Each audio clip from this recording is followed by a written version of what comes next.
between the two counties, the War of the Roses.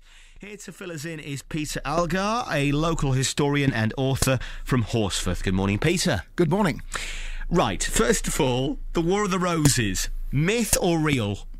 Well, the Wars of the Roses was real. The phrase was coined actually in Victorian times by Sir Walter Scott, but in terms of wars between the two counties, it's not real. Never happened. So it never happened between the two counties. In fact, you will find that the biggest recruiting ground for the Lancastrians was Yorkshire.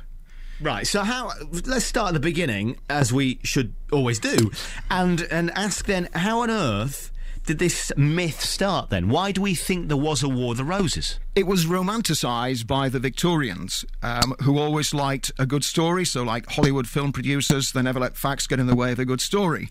So they romanticised it into this war between two counties, whereas in fact it was a dynastic struggle between the House of York, who were mainly southern-based, and the House of Lancaster, who most of the supporters came from the north of England. So us here in Leeds, Bradford, West Yorkshire, we'd be under the Lancashire jurisdiction. Is that right? We would be under the Lancashire jurisdiction. So large parts of the county were owned by the Duchy of Lancaster, by the Percy family, by the Clifford family, who were staunch Lancastrian supporters. There is the odd exception, but largely, if you were in this region, if you were conscripted, you were going to fight for the Lancastrians during the Wars of the Roses, right up until the end, until Bosworth, when there was a swing in support, and we supported Richard III, and then we supported the White Rose then. But for the large part of the Wars of the Roses, no, we were on the Lancastrian side. So what kind of years are we talking here? So some say that the Wars of the Roses started at the First Battle of St Albans in 1455, ended with Bosworth in 1485, when Richard III, the last English monarch to be killed on a battlefield, met his end. It's amazing how you know all this. And you have all these facts, there in your mind, and you call upon them. As a local historian and author, where did you begin with all this? I found out about it really researching the Battle of Towton, because it turned out I had some ancestors that fought there. What I didn't know was the Battle of Towton was the biggest and bloodiest battle on British soil, and 28,000 people died there on that day, on Palm Sunday, 29th of March, 1461.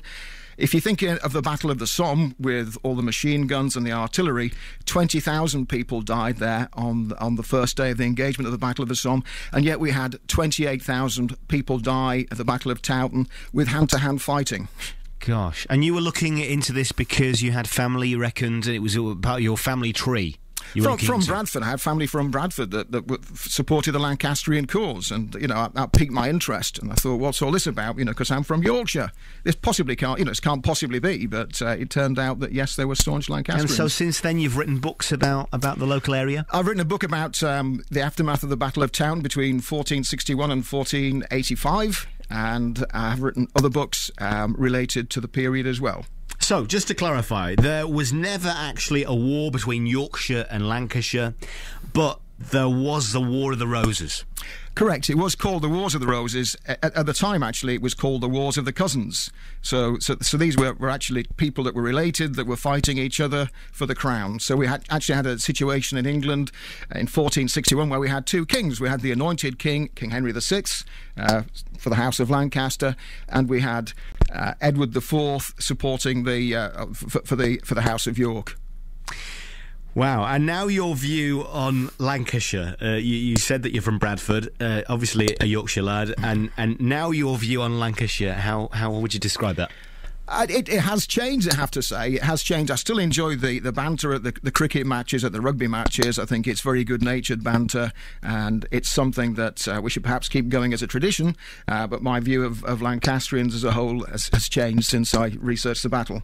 Peter, thank you so much for coming in. And we can read your books. They're out now, are they? The Shepherd Lord is out now. And what's that about? That's about one of the families, the Clifford family, after the Battle of Towton.